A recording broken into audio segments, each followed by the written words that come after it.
Lição de número 13. O sacerdócio celestial.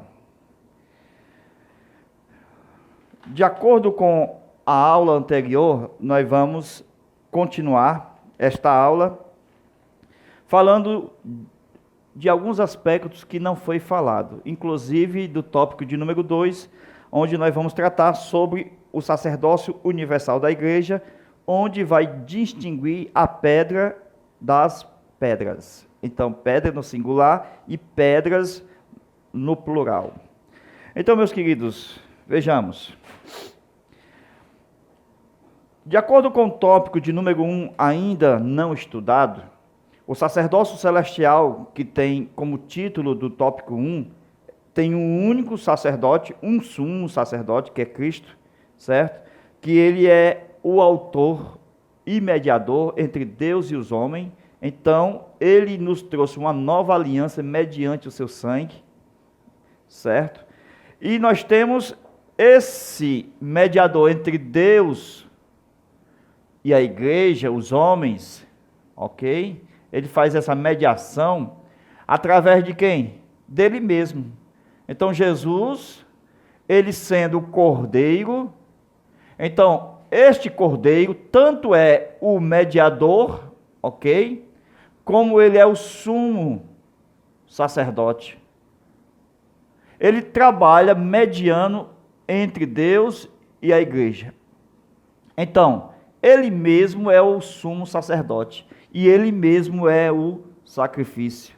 Ele mesmo é o holocausto. Sendo Jesus o próprio holocausto, o próprio sacrifício, o Cordeiro de Deus que tira o pecado do mundo, ele, o próprio Cordeiro, o próprio sacrifício, é o próprio sumo sacerdote. Glória a Deus.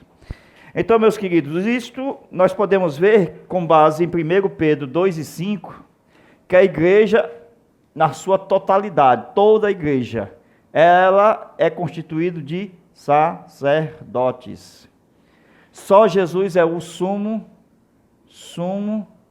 sacerdote. Só Jesus é o sumo sacerdote. A igreja, como inteira, ela é sacerdotes. Então, nada de individualização aqui. Por quê?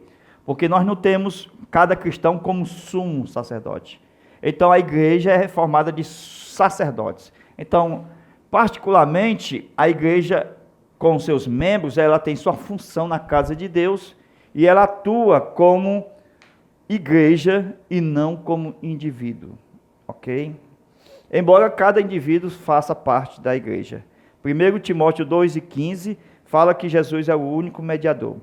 No tópico ainda de número 1, no item 2, o sacerdócio coletivo dos cristãos, onde vai falar todo crente, certo? Que faz parte desse sacerdócio real, todo crente faz parte do sacerdócio real. Jesus trabalha com todo crente, ele não trabalha só com um crente, por isso que ele chamou Abraão para fazer uma grande nação. Então ele trabalha com todo, com um conjunto. Então o que foi que aconteceu? De acordo com o tópico de número 1, subtópico 2, onde está escrito aí 1 Pedro 2 e 9, representantes nós somos do corpo de Cristo, certo? Então Jesus, ele preparou esta igreja lá atrás para ser o corpo de Cristo. Então, como isso aconteceu? Ezequiel, capítulo 31, versículo 11. Foi prevista a caída do Lúcifer, do luzeiro, aquele que estava lá no céu, que enganou a terça parte dos anjos. E o que é que aconteceu? Houve uma profecia em Ezequiel 31, versículo 11, onde fala da sentença dada ao Lúcifer. Então Deus, o que é que o Senhor vai fazer? Ele vai tirar um povo dentre as nações poderosas. Este povo será um povo poderoso e vai dar o trato quem merece. Quem é? O luzeiro que caiu, Satanás e seus anjos. Então, Deus vai tirar um povo poderoso para dar o trato. Então, quem é que vai julgar os anjos? A igreja. Viu? No Novo Testamento, Paulo fala que nós julgaremos os anjos. Veja mais. Então, Deus preparou um povo para dar uma sentença sobre Lúcifer.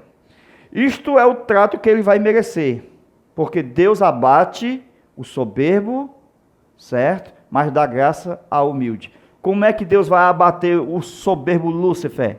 Pegando um povo na terra, de carne e osso, que vai ser glorificado em Cristo, e vai julgar o querubim ungido com todas as suas hostes angelicais. Com isso, o querubim que é mais forte em fortaleza, em poder, essa soberba que ele tem, será abatido pelo mais simples crente que há na igreja, que Deus em Cristo salvou.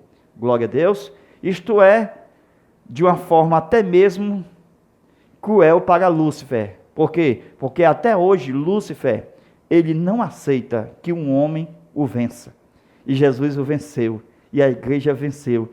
Por isso que ele nega que Jesus veio em carne. Porque eles não querem assumir a peia que levaram no Calvário, através da morte de Cristo Jesus.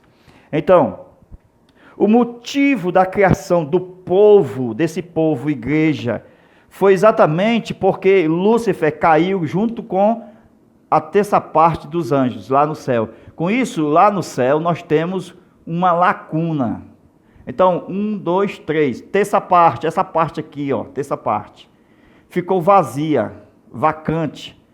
O que é que foi que Deus fez? Criou um povo para assumir o lugar do Lúcifer e dos anjos caídos. Então esse lugarzinho aqui, ó, será para a igreja que vai manifestar-se diante do trono do Senhor, que está sentado no trono todo-poderoso, e vai ser um povo para a glória de Deus. Não é isso que está escrito? Que a igreja é um povo criado para a glória de Deus?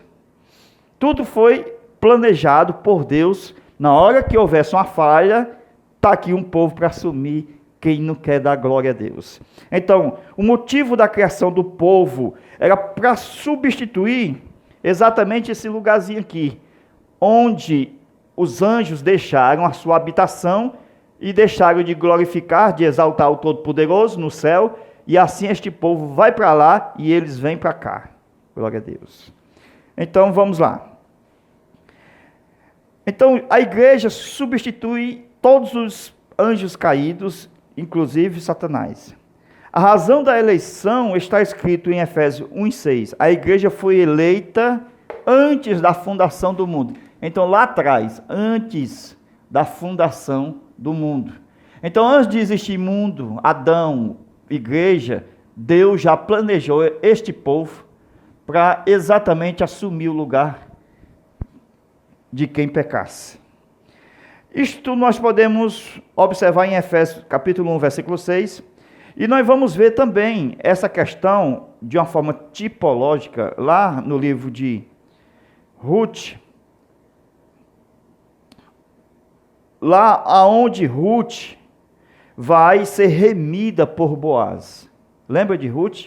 Que foi remida por Boaz. Então Ruth é um tipo da igreja, Boaz é um tipo de Cristo. Então, qual era o propósito? Lá no começo, quando Deus chamou Abraão, fazer um povo, e este povo ser um povo eleito. Então Deus já estava em mente esse lugarzinho aqui, ó. Esse lugarzinho aqui, Deus já estava em mente, chamando Abraão, um povo, Israel, futuramente hoje a igreja, exatamente para vir para cá, ó, para esse lugarzinho aqui. Então vamos lá. Então o propósito de Israel era o quê? Era levar o Messias prometido, desde Gênesis 3:15, ao mundo. Então o propósito de Israel era levar ao mundo, às nações, Jesus. Ok? Então, Israel tinha que levar o evangelho, que foi pregado a nós, também foi pregado a eles, conforme diz o escritor aos Hebreus, e Israel tinha que pregar o evangelho levando o quê? A divindade, o único Deus, ao povo. Israel tinha que levar, mediante o evangelho, o Espírito Santo ao povo. Israel tinha que levar, mediante o evangelho, o quê? luz para as nações, que é Cristo. Cristo é a luz do mundo. Então tinha que levar luz para as nações. Glória a Jesus. Então essa luz seria Jesus, essa divindade seria o Pai, e esse Espírito Santo também tinha que ser levado às nações. Então nós temos o que? A divindade no Espírito Santo, na luz e no único Deus. Há um só Senhor, um só Deus e um só Espírito. Efésios capítulo 1, versículo de 1 ao 4.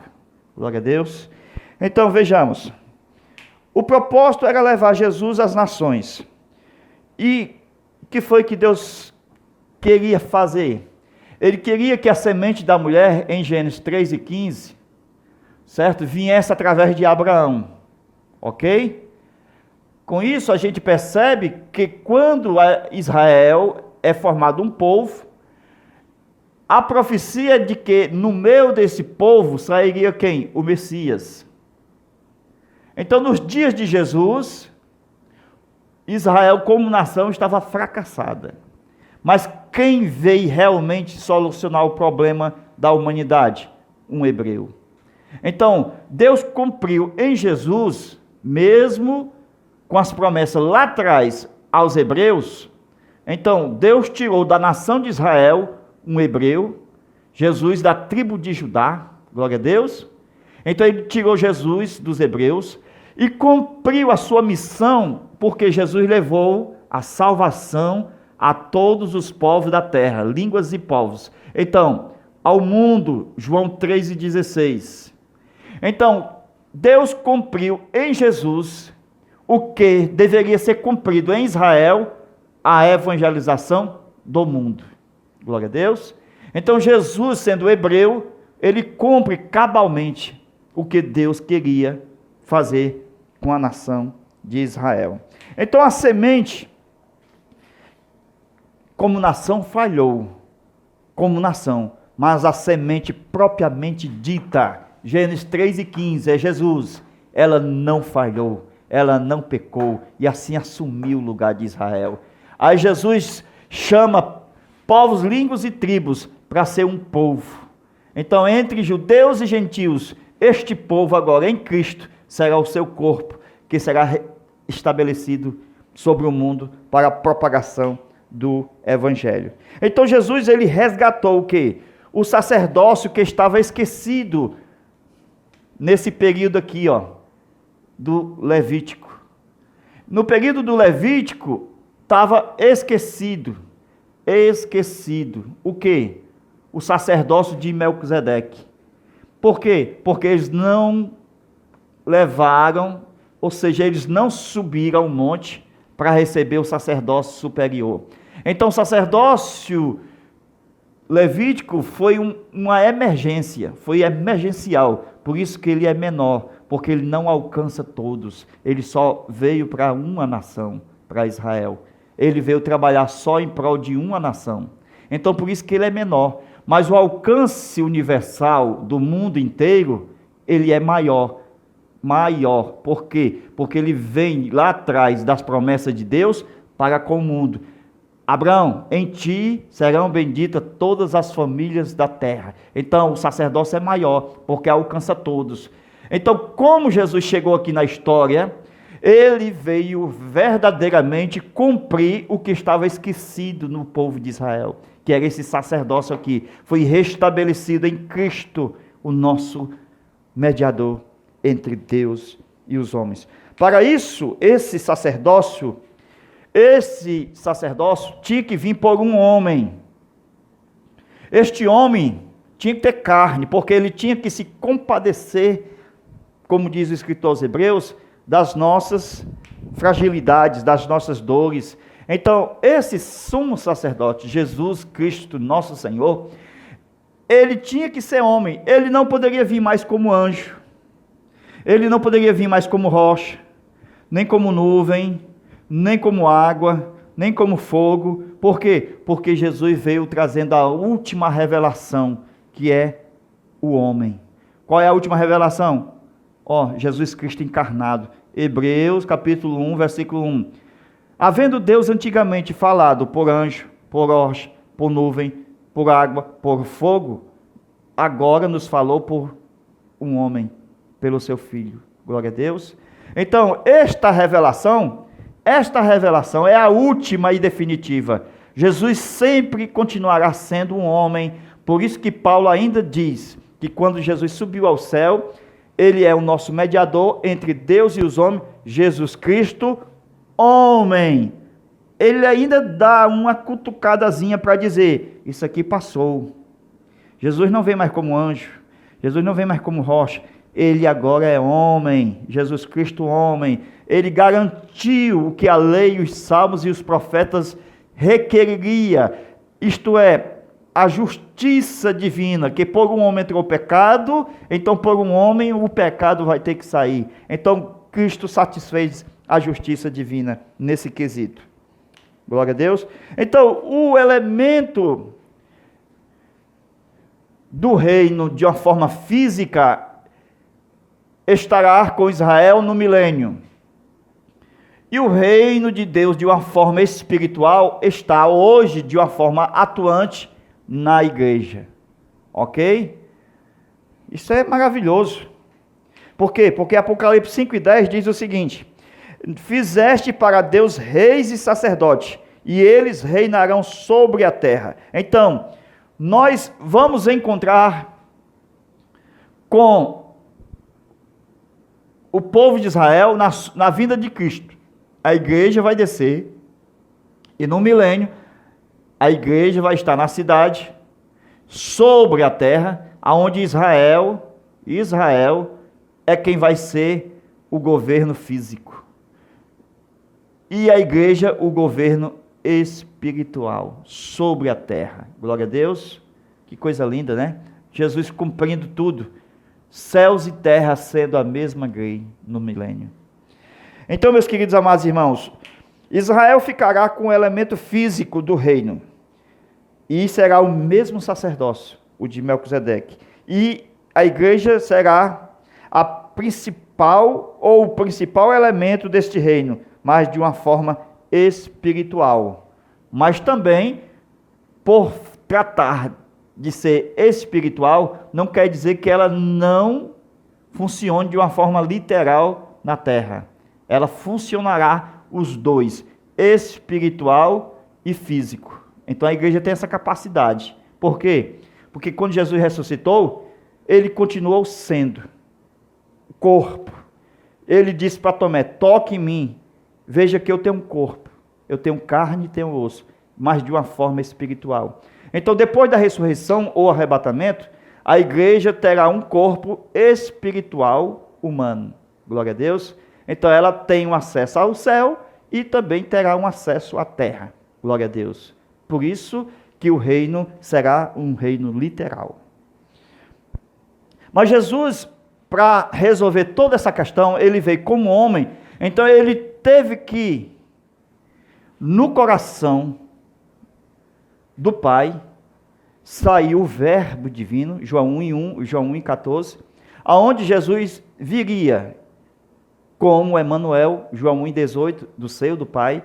E assim, ele tinha que bloquear no coração que toda e qualquer usurpação, certo? Toda e qualquer, Filipenses, capítulo 2, versículos 5 ao 8. Ele tinha que tirar toda e qualquer usurpação, porque ele tinha que viver como homem, mesmo sendo Deus.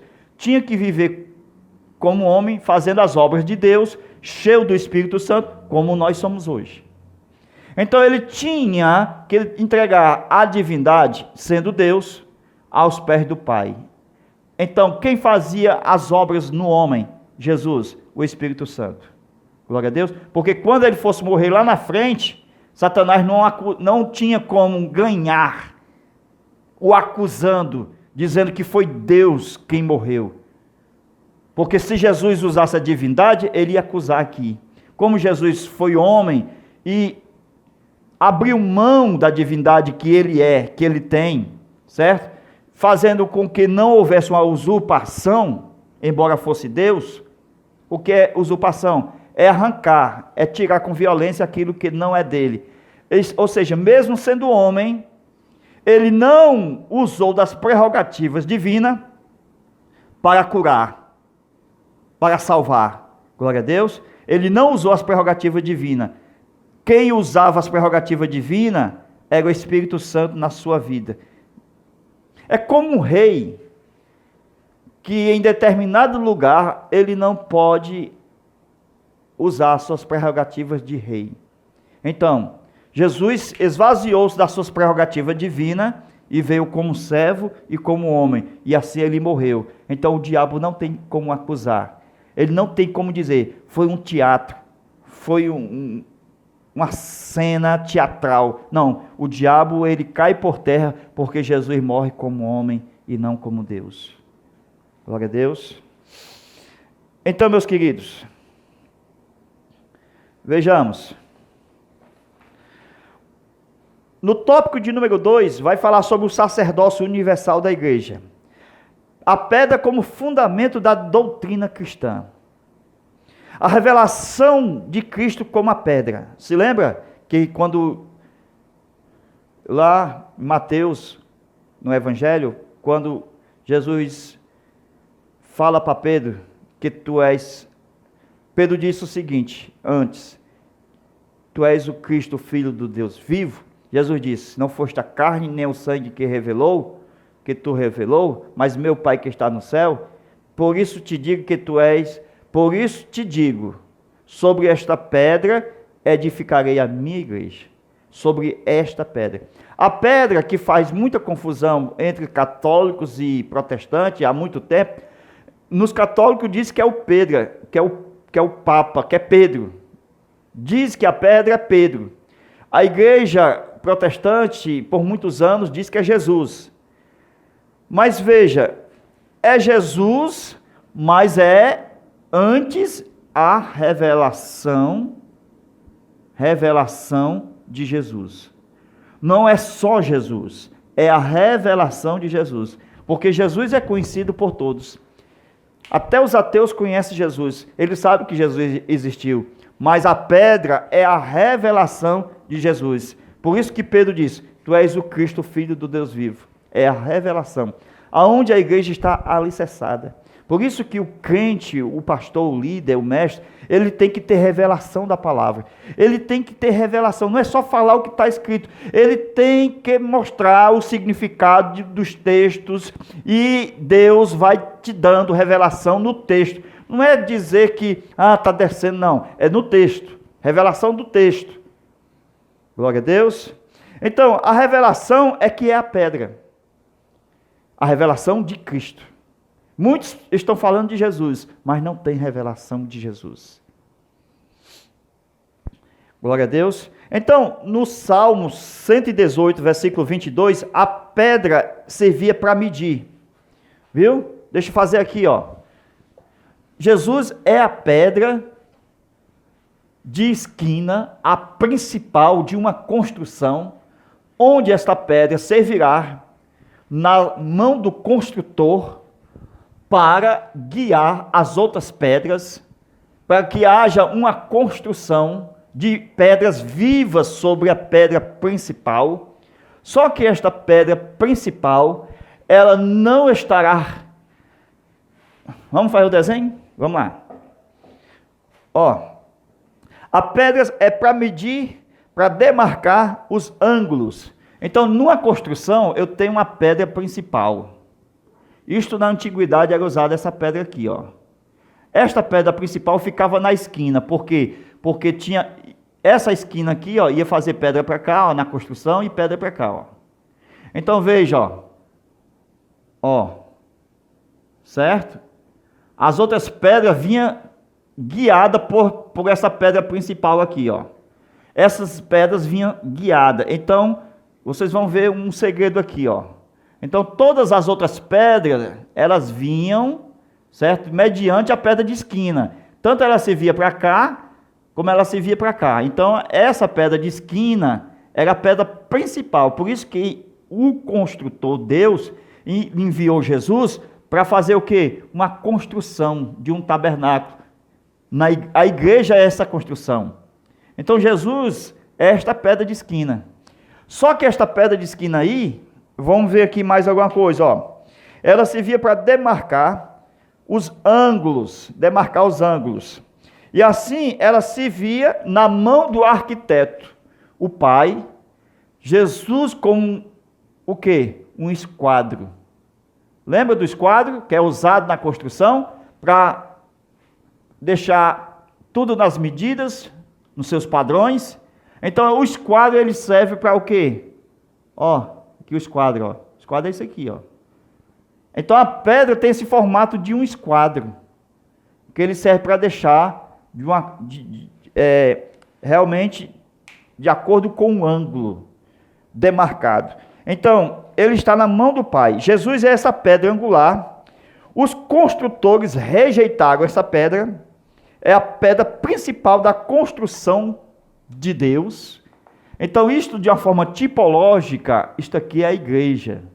Ó, todas as outras pedras que vinham para cá, ó, que formava exatamente uma parede ou um templo de Salomão, que é feito de pedra. Então, a gente percebe que, tipologicamente, isso aqui é a igreja. Então, essas pedras aqui, ó, todas elas chamadas de pedras vivas. E esta pedra aqui é a pedra angular, pedra principal, de onde as outras são colocadas. Só que esta pedra aqui tem um segredo que eu vou falar já já. Então, nós somos essas pedras vivas. Cada um de nós estamos aqui, ó, nessa construção. Eu, você, João, Maria, todos nós estamos nessa construção. Então, qual é o segredo aí? É que esta pedra aqui, ela não grudava nas outras. Não tinha argamassa. Só nas outras que tinham argamassa. Então ela servia para um esquadro. Glória a Deus. Então esta pedra, ela era livre, porém foi rejeitada. Isaías 8,14. Rejeitada, e quando ela foi rejeitada pelos construtores, que no tempo de Jesus eram os principais do sacerdote, o Anás e o Caifás. Então ela foi rejeitada pelos construtores, e assim ela tornou o que? Tropeço para eles. 2, ela tornou-se em destruição, em caída para eles. Eles rejeitaram, então, eles tropeçaram, eles caíram. O que é que nós vamos ver mais? É que os construtores, ao rejeitar a pedra principal da construção de Deus, eles rejeitaram uma pedra angular, uma pedra provada, que é um fundamento. Então, esta pedra angular de esquina, o esquadro de Deus, era para ser dos construtores e não ser rejeitada, porque ela fazia parte do sacerdócio universal, tendo como fundamento a pedra, a revelação de Deus pela palavra. De onde vem a nossa salvação? Pela revelação. Então, a diferença da pedra e das pedras vivas é que a pedra, no singular, é Cristo. As pedras, no plural, é a igreja. São os cristãos. Isto pode ser visto em 1 Pedro, capítulo 2, versículo 4, onde Jesus é a pedra viva, a pedra eleita, a pedra preciosa diante do Pai. Ok? E todos nós sabemos que Jesus foi rejeitado. Então, como pedra, ele sendo rejeitado, o povo rejeitaram, Jesus como profeta. 2, Jesus como sacerdote, sumo sacerdote. 3, Jesus como rei. Então, quando eles rejeitaram a pedra, eles rejeitaram o profeta, o sumo sacerdote e o rei. Glória a Deus. Jesus foi rejeitado. Então, quem foi rejeitado aí? O profeta de Deus, o sumo sacerdote de Deus, o rei de Deus. Então, as pedras no templo de Salomão, quando o templo foi destruído, se lembra da destruição do templo de Salomão? Então, o ataque dos inimigos foi insuportáveis. Então, as pedras do templo de Salomão não suportou o ataque do inimigo e todas elas vieram a cair. Então, na reconstrução do tabernáculo, ou seja, do templo, lá na frente por Neemias, que vai ser chamado Templo de Zorobabel, a primeira pedra, ela foi rejeitada pelos construtores. Se lembra do templo de Herodes, que é o mesmo templo de Zorobabel? Então, esta pedra é Jesus. Esta que foi rejeitada, porque Jesus veio e os seus não receberam. Foi rejeitada pelos construtores. Ela servia de esquadro. Jesus serve para fazer um modelo ideal de uma igreja verdadeira. Esta pedra, Jesus, ele veio para corrigir os desvios doutrinários. Veio para nivelar os diferentes ângulos existentes. Então, esta pedra não podia ser fixada, não poderia ser de uma religião, com argamassa, com a variedade de doutrinas. Esta pedra, ela não poderia estar presa às outras pedras, porque Jesus, ele é o único sumo sacerdote. Por isso que ele tem que estar desligado das outras pedras. Ele não é sacerdote junto com o povo, ele é sumo sacerdote. Ele é livre. Ele serve o Senhor Jesus como pedra para fiscalizar, para alinhar, segundo a vontade do arquiteto, que é o seu único Pai, que é o nosso Deus. Então Jesus é a pedra de Sião, pedra do céu. Jesus é a pedra angular, a pedra perfeita. Jesus é a pedra eleita, a pedra eterna. Jesus é a pedra preciosa, ele é Deus eterno. Jesus, como pedra, acompanhou a vida toda de Israel no deserto, sendo o suprimento de água e de pão, de acordo com 1 Coríntios capítulo 10, versículo de 1 ao 3. Jesus é a pedra, porém, ela foi quebrada com o pecado de Israel. Quando Moisés, de uma forma tipológica, pegou aquelas duas pedras de uma forma literal e quebrou ali nos pés do monte por causa do pecado do povo de Israel, que estava pecando o bezerro de ouro. Então, meus irmãos, veja,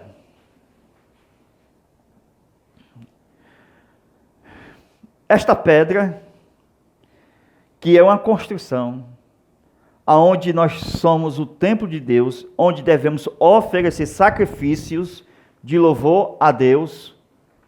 Então, de acordo com 1 Pedro, capítulo 2, versículo 5, vós também, como pedras vivas, sois um edifício, um templo espiritual de Deus. Primeiro, somos pedras do edifício. E temos uma pedra principal, que é Cristo, onde nós somos um templo sacerdotal. As pedras são preparadas para quê? Para ser estabelecida no céu. Embora as pedras sejam tiradas aqui da terra, elas têm um lugarzinho no céu, porque o construtor é Deus. No templo de Salomão, na construção do templo de Salomão, as pedras estavam muito distantes, aonde eles, na pedreira, tiravam as pedras, e ali faziam aquela zoada de pedreira, mas muito distante. Mas na hora da construção, não havia barulho de serrote e nem de marreta. Por quê? Porque eles estavam pegando a pedra sem aquele barulho que acontece na pedreira. O que nós podemos observar é que no céu, Jesus, ele faz de uma forma silenciosa esse tabernáculo espiritual, como pedras vivas que somos. Então, meus queridos, no tópico de número 3, para encerrar, o maior e perfeito tabernáculo. Jesus, ele tem o maior e perfeito tabernáculo, sendo um santuário terrestre, lá no templo do tabernáculo de Moisés, com 3 lugares, átrio, lugar santo e santíssimo. Então, levando nós agora, conforme o texto da nossa lição, João 6,35, Jesus é o pão vivo, que o povo de Israel rejeitaram, por isso que Deus deu maná, e eles comeram pensando que estava comendo do pão vivo, que desceu do céu. Jesus até falou para os fariseus daquela época, dizendo, vocês estão pensando que Moisés deu o pão do céu? Não deu não, viu? Aqui está o verdadeiro pão do céu. Quem come de mim não vai morrer. E eles morreram, então não era do céu. Então, João 17, 1 a 26. A oração como modelo de unidade entre céu e terra. No céu nós temos um único Deus e na terra nós temos os crentes unidos neste único Deus. Então, a oração é conceder unidade do Pai com seus filhos. Hebreus 7, 25. Qual era a garantia do sacerdócio de Melquisedeque? A garantia era a imortalidade, ser imortal. É isso que Jesus garante para todos aqueles que são do sacerdócio de Melquisedeque. Não permanecerá eternamente na morte, mas Jesus, ele vai nos dar imortalidade. Por quê? Porque Jesus é o mais sublime do tabernáculo. Jesus é maior do que o templo, do que o céu, onde o próprio Cordeiro é o próprio sacerdote. Jesus é maior. No subtópico 2, do tópico 3, o tabernáculo celestial. O tabernáculo celestial é a nova Jerusalém, é o tabernáculo original, é o verdadeiro tabernáculo que está no céu, sobre a terra. Hoje está sobre a terra, mas no milênio está em pleno funcionamento. Então, na terra, para encerrar, hein? Lá vem uma revelação, para encerrar. Presta atenção. Hebreus 9, 26. Jesus fez o sacrifício por si mesmo. Então, vamos concluir? Hebreus 10 e 20. Jesus abriu um novo e vivo caminho. Então, ele disse o seguinte, tira o primeiro, para que seja estabelecido o segundo. Qual é o primeiro? O primeiro é o sangue de Gênesis 3 e 21. O sangue que foi derramado lá por Deus. Tira o primeiro. O sangue é o de Abel, tipificado aqui no primeiro sangue.